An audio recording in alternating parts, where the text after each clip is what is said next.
अस्सलाम वालेकुम। Krypton take के एक और व्लॉग में आपको खुश आमदीद कहता हूँ। उम्मीद करता हूँ कि आप लोग बिल्कुल ठीक ठाक होंगे। आज का जो हमारा टॉपिक है वो है शील्डेड वर्सेस सील्डेड बेरिंग। हमारे जो बेरिंग्स होते हैं अक्सर जो डीप ग्रूव बॉल बेरिंग होते हैं उसके ऊपर आपको एक लोहे वाली सील नज़र आ रही होती है जिसको शील्ड बोलते हैं, और एक प्लास्टिक वाली सील नज़र आती है उसको सील बोलते हैं। अब अक्सर लोग क्वेश्चन पूछते हैं कि ये सील और शील्ड में क्या फ़र्क है, इनकी एप्लीकेशंस क्या है, कहाँ पर हम सील बेरिंग लगा सकते हैं और कहाँ पर हम सील बेरिंग नहीं लगा सकते, वहाँ पे हमने शील्ड बेरिंग लगाना होता है। तो आज का जो ये वीलॉग है, आज का जो ये टॉपिक है, इसको सिलेक्ट करने का मकसद ये था कि आप लोग की अंडरस्टैंडिंग जो है ना वो सील और शील्ड बेरिंग के ऊपर बढ़ाई जा सके कि इनके फीचर्स क्या हैं, इनके एडवांटेजेस क्या हैं और इनके अप्रोप्रिएट यूजेस क्या हैं, कहाँ कहाँ पर इनको यूज़ कर सकते हैं। तो अगर हम लोग शील्डेड वर्सेस शील्डेड बेरिंग की हाइलाइट्स देखें ओवरऑल, तो हम सब जानते हैं कि बेरिंग जो है ना वो एक क्रूशियल रोल प्ले करता है आप लोग की स्मूथ रनिंग में। किसी भी एप्लीकेशंस में जो बेरिंग होता है ना वो अगर ठीक चल रहा है तो ओवरऑल हमें ज़्यादा टेंशन नहीं हो रही होती। अब उसमें तो ये the choice between shielded and shielded bearings often rise. हमेशा जो है ना वो ये सील बेरिंग लगाना है या शील्ड बेरिंग लगाना है, इसकी हमें जो है ना वो एक चॉइस होती है, और हमने कहाँ पे सी लगाना है कहाँ पे शील्ड लगाना है। तो each of them offer unique attributes and benefits. दोनों के जो है ना अपने अपने बेनिफिट्स भी हैं और डिसएडवांटेजेस भी हैं। इन्हीं की डिफरेंसेस को जो है ना हम लोगों ने देखना है आज के इसमें कि दोनों में क्या क्या डिफरेंस है और कोई कौन सा बेरिंग किस किस स्पेसिफिक एप्लीकेशन के ऊपर लगाया जा सकता है। स्टार्ट करते हैं हम लोग शील्डेड बेरिंग से। शील्डेड बेरिंग क्या होता है? ऐसे बेरिंग जिस पे लोहे वाली सील लगी होती है। देखिए ये सील लगी हुई है ना, आसान अल्फाज में इसको लोहे वाली सील कहते हैं। तो जहां पर लोहे वाली सील लगी होती है उसको हम कहते हैं कि ये शील्डेड बेरिंग है। अगर हम अंडरस्टैंडिंग देखें शील्डेड बेरिंग की कि शील्ड बेरिंग होता क्या है, मैं ओवरऑल आपको बताता हूँ। शील्ड बेरिंग में हमारे पास दो ऑप्शन होते हैं। एक देखिए वन साइड पे शील्ड होती है और एक दोनों साइड्स पे शील्ड होती है। अब यहाँ पे इस बेरिंग में देखिए, यहाँ पे सिंगल साइड पे शील्ड है और यहाँ पे एक ये है और एक ये है, दोनों साइडों पे शील्ड है। अब अगर इस शील्ड में देखें तो यहाँ पर ये इसका आउटर रिंग है बेरिंग का, ये इनर रिंग है। इनर रिंग और शील्ड में ये थोड़ा सा यहाँ पे थोड़ा सा ज्यादा गैप है यहाँ पर, और यहाँ पर भी आपको ये गैप नजर आ रहा है। अब क्योंकि ये मेटल लोहे की बनी हुई होती है, अगर ये इसका टच करेगी तो डेफिनेटली यहाँ पे टेम्परेचर बहुत ज्यादा बढ़ेगा, फ्रिक्शन होगी। इसमें यह है कि थोड़ा सा गैप रखा जाता है। अब उस गैप की वजह से ना इसमें जो भी फॉरेन पार्टिकल्स हैं, जो डस्ट मट्टी है, वो इसके अंदर जाने का खतरा होता है। और इस वजह से अब यहाँ पर गैप है, तो उस गैप की वजह से जब इसको चलाते हैं, क्योंकि यहाँ पे कोई कांटेक्ट नहीं है, तो यहाँ पे जो टॉर्क होता है ना, the starting torque of the bearing is relatively small. यहाँ पे कम टॉर्क होता है, आप इसको हाई आरपीएम वगैरह पे चला सकते हैं। तो वन साइड और डबल साइड। वन साइड कहाँ पे यूज करते हैं? जहां पर आपको एक साइड से डस्ट आ रही हो और एक साइड से अंदर आपने रीलुब्रिकेट करना हो, तो वहां से आप ये वाली साइड बाहर वाली साइड पे लगा देते हैं, ये अंदर रीलुब्रिकेशन वाली साइड पे लगा देते हैं। और टू जेड क्या होता है? जहां पर आपको ग्रीस नहीं करनी, पॉइंट नहीं दिया होता, वहां पर टू जेड के बेरिंग को लगा दिया जाता है। अब ये टू जेड, ये जो इसके सफिक्स है ना, ये डिफरेंट होते हैं। डिफरेंट कंपनीज डिफरेंट लिखती है, कुछ जेड और टू जेड लिखते हैं, कुछ जेड और डबल जेड लिखते हैं, कोई एक सील पे एक जेड लिखता है, दूसरी साइड की सील पे दूसरा जेड लिखता है। तो इस तरह ये डिफरेंट होते हैं। तो ये आप लोगों ने देख लेना है, आप किस कंपनी के बेरिंग को परचेज करें उसके अकॉर्डिंगली उनका डेजिग्नेशन आपने डिमांड करना है। अगर हम एडवांटेजेस देखें, एडवांटेजेस ऑफ शील्डेड बेरिंग, तो लो रनिंग टॉर्क होता है क्योंकि वहां पे कांटेक्ट नहीं होता। तो जैसे ही आप उसको चला रहे होते हैं तो वहां पर कांटेक्ट ना होने की वजह से आप उसको टॉर्क आपको कम मिलता है, रेजिस्टेंस आपको कम मिलती है। तो ये आप हाई आरपीएम पे इसको चला सकते हैं। कॉस्ट इफेक्टिव होता है क्योंकि वहां पर आपको शुरू में जब आप खरीदते हैं ना इसको, तो ये शील्डेड बेरिंग की निस्बत, सॉरी शील्डेड बेरिंग की निस्बत इसकी कॉस्ट कम होती है। देन हाई टेम्परेचर रेजिस्टेंट होता है। टिपिकली जो ये बेरिंग है ना, ये 250 डिग्री सेंटीग्रेड तक भी चल जाते हैं, जबकि सील बेरिंग जो है ना वो 120 से ऊपर नहीं जाते। तो ये इसका सबसे बड़ा एडवांटेज ये है कि ये हाई टेम्परेचर रेजिस्टेंट होता है।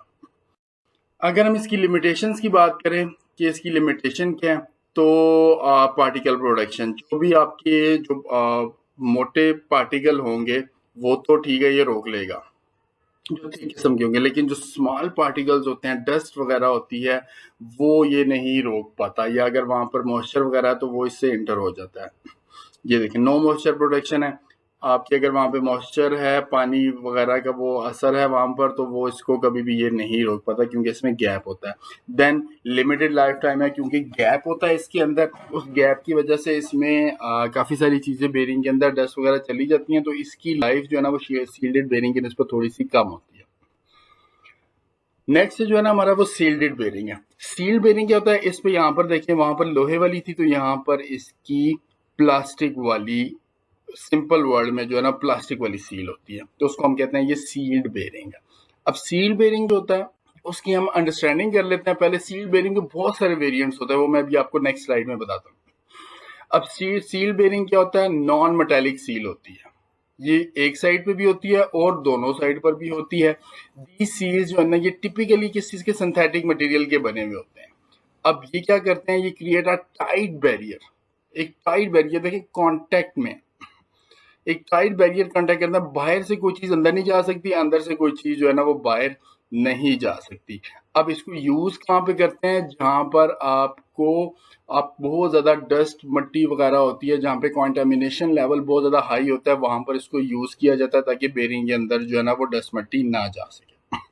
तो ये ओवरऑल एक अंडरस्टैंडिंग है। अब हम इसको आगे डिस्कस करते हैं कि सील बेरिंग के जो वेरिएंट्स कौन से होते हैं। ये सारे वेरिएंट्स सील बेरिंग में अवेलेबल होते हैं।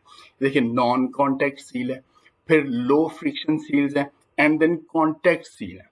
अब ये आगे डिफरेंट एप्लीकेशंस के ऊपर डिफरेंट यूज होती हैं। अब हम इनको वन बाय वन डिस्कस कर लेते हैं। सबसे पहले हम स्टार्ट करते हैं नॉन कॉन्टैक्ट से।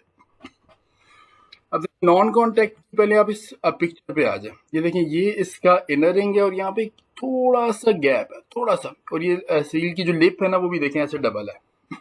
अब ये थोड़ा सा गैप जो होता है ना नॉन कॉन्टैक्ट सील में, एक माइनर गैप होता है। अब माइनर गैप किसमें, इनर रिंग और इसके दरमियान में माइनर गैप होता है। अब इससे क्या होता है कि ये excellent for high speed use, आप जितनी मर्जी से स्पीड में लें क्योंकि इसमें गैप है, इसमें किसी किस्म की कोई फ्रिक्शन, कोई टॉर्क वगैरह में प्रॉब्लम नहीं आनी। अब ये क्या करता है, they provide dust protection but has poor water resistance. Minor से गैप है तो वो डस्ट वगैरह को तो रोक लेगा, लेकिन अगर आपकी वहां पे पानी मॉइस्चर है तो वो ये नहीं रोक पाएगा। और ये जो है ना -25 से 120 के दरमियान परफेक्टली चलेगा आपका। ये होगी नॉन कॉन्टैक्ट सील। इन सब के जो डेजिग्नेशन है, नंबर्स हैं, जो सफिक्स हैं, वो डिफरेंट कंपनीज के डिफरेंट होते हैं। मैंने वैसे ये एक पूरी वीडियो भी बनाई हुई है बेरिंग डेजिग्नेशन सिस्टम में, जिसमें प्रीफिक्स, बेसिक डेजिग्नेशन और सफिक्स ये हम लोगों ने डिस्कस किए हुए हैं। तो अगर आपने वो वीडियो नहीं देखी तो प्लीज उसको आप जरूर जाके चैनल पे देख लीजिएगा, वो बड़ी हेल्पफुल वीडियो रहेगी आप लोगों के लिए। सेकंड जो है वो कॉन्टैक्ट सील है। अब कॉन्टैक्ट सील क्या होती है, आप इन सब की शेप देखें, आउटर इनर के साथ बिल्कुल जुड़ी हुई है, कॉन्टैक्ट में है, ये भी कॉन्टैक्ट में, ये सारी देखें इनर आउटर के साथ कॉन्टैक्ट में। अब वो कॉन्टैक्ट सील जो होती है ना वो हाईली रेजिस्टेंट होती है, डस्ट वाटर कोई भी चीज आपकी बाहर से बेरिंग में नहीं जा सकती, ना अंदर से कोई चीज बाहर जा सकती। अब क्योंकि ये कांटेक्ट में होता है, टच हो रहा होता है, इनर रिंग जब घूम रहा होता है तो एक जो देखें सील इसके साथ टच होगी, तो ये टॉर्क जो है ना इसका थोड़ा सा ज्यादा होगा, मीडियम टॉर्क होगा आपके जो नॉन कांटेक्ट है या फिर शील्डेड बेरिंग की निस्बत। अब कांटेक्ट होने की वजह से इसका देखें टेम्परेचर भी थोड़ा सा कम हो गया, ये मैक्सिमम 110 तक चलती है। Ideal for highly contaminated areas, कुछ टेक्सटाइल मिल हैं या आपके क्रशर्स वगैरह हैं, जिस तरह कुछ ये वाली एप्लीकेशन होती है जहां पर डस्ट मट्टी बहुत ज्यादा उड़ी होती है, बहुत ज्यादा कॉन्टेमिनेशन होती है, वहां पर आप इसके अलावा कोई भी बेरिंग लगाएंगे वो आपको बहुत कम लाइफ देगा। And they are suitable where bearing replacement is challenge. कोई एप्लीकेशन ऐसी होती है जहां पर बेरिंग को चेंज करने के लिए आपको 70 किस्म की और चीजें मशीन की खोलनी पड़ती हैं, और उसके बाद आप बेरिंग तक पहुंचते हैं 4-4, 5-5 घंटे लग जाते हैं। तो ये मेंटेनेंस फ्री बेरिंग होते हैं, ना इसमें कोई चीज जानी है ना निकलनी है, और ये बहुत लंबी लाइफ है। मैंने अपनी आंखों से देखे हुए हैं जो 13-13, 14-14 साल से जो है ना 13-14 ईयर से वो बेरिंग चल रहे हैं, हाई कॉन्टैक्ट सील वाले bearing. Then low friction seal है, पहले इसकी पिक्चर को देखते हैं। अब देखें इसकी यहाँ पे एक मामूली सा गैप, ये देखें ये मामूली सा टच है यहाँ पे, इसकी सील का डिजाइन ही हो रहा है। अब ये सील जो होती है ना ये बहुत ही एक लाइट किस्म का कांटेक्ट होता है इसका, मतलब आप कह सकते हैं कि ये नहीं भी कर रही कांटेक्ट भी कर रही है, बहुत लाइट किस्म का कांटेक्ट है, बड़ी स्पेशल किस्म की सिंथेटिक रबर की ये सील होती है। अब इसका यूज क्या है? जहां पर आपको स्पीड भी है, जहां पर आपकी प्रोटेक्शन भी करनी है डस्ट से, तो वहां पर आप लो फ्रिक्शन सील, स्पीड भी मरवा लें इससे और प्रोटेक्शन भी करवा लें, वहां पर लो फ्रिक्शन सील आएगी आपकी। अब ये स्पेशल लिप जो है ना, ये जितने भी बाहर से मेटल पार्टिकल और दिस दैट आ रहे होते हैं उसको ये रोक रहा होता है। इसके अलावा गुड वाटर रेजिस्टेंस भी होता है। एंड देन इसकी ऑपरेटिंग एफिशिएंसी जो है ना, टेम्परेचर भी वो -25 से 120 डिग्री सेंटीग्रेड तक है इसका। अगर हम एडवांटेजेस की बात करें, पहले हमने शील्डेड बेरिंग के एडवांटेजेस देखे थे, अब ये advantages of sealed bearing overall जितनी भी किस्म की सील्ड है उनके एडवांटेजेस देखें तो एनहांस प्रोडक्शन है। जो शील्ड बेरिंग होता है उसमें गैप होता है, यहाँ पर गैप नहीं होता। जब गैप नहीं होता तो इसमें किसी किस्म का डस्ट, डर्ट, मॉइस्चर कोई भी चीज़ एंटर नहीं होती। लुब्रिकेशन रिटेंशन होती है क्योंकि गैप नहीं होता, जो ग्रीस की भी होती है वो उसके अंदर ही रहती है और वो प्रॉपर वर्क करती रहती है। देन ऑफ कोर्स आपको ग्रीस की जरूरत नहीं पड़ती, तो इसकी मेंटेनेंस बहुत कम होती है, आपको बार बार जाके इसकी ग्रीसिंग वगैरह नहीं करनी पड़ती और बेरिंग की लाइफ ज़्यादा होती है शील्डेड बेरिंग की। लिमिटेशन की अगर हम बात करें तो क्योंकि मैट इसका कांटेक्ट हो रहा होता है इनर रिंग के साथ और वो रोटेट कर रहा होता है, तो आपको एक थोड़ा सा टार्क रिलेटिवली हाई मिलता है, जिसकी वजह से आपको इसकी स्पीड जो है ना वो थोड़ी सी लिमिट करनी पड़ती है। आपको बहुत ज़्यादा हाई आरपीएम पे 11,000, 12,000, 9,000 आरपीएम पे आप इसको नहीं चला सकेंगे जो कॉन्टैक्ट सील होती है। देन हीट जनरेशन है, ऑफ कोर्स कांटेक्ट कर रही है सील उसके साथ, तो रिलेटिवली इसकी हीट जनरेशन थोड़ी सी ज़्यादा होगी क्योंकि वो सील उसके साथ टच हो रही है।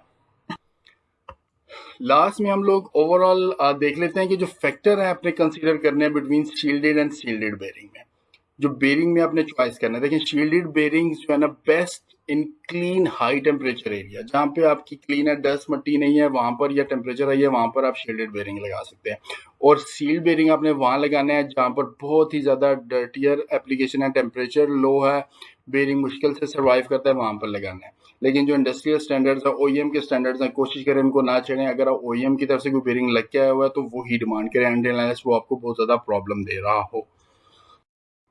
Well, thank you very much for watching my video. उम्मीद है कि आज का जो टॉपिक था वो आपको पसंद आया होगा। अगर पसंद आया है तो आपने मेरे चैनल को लाइक करना है, शेयर करना है एंड चैनल को ज़रूर सब्सक्राइब करना है आपने। थैंक यू वेरी मच, अपना ख्याल रखिएगा। अगली वीडियो में आपसे मुलाकात होगी। अल्लाह हाफिज़।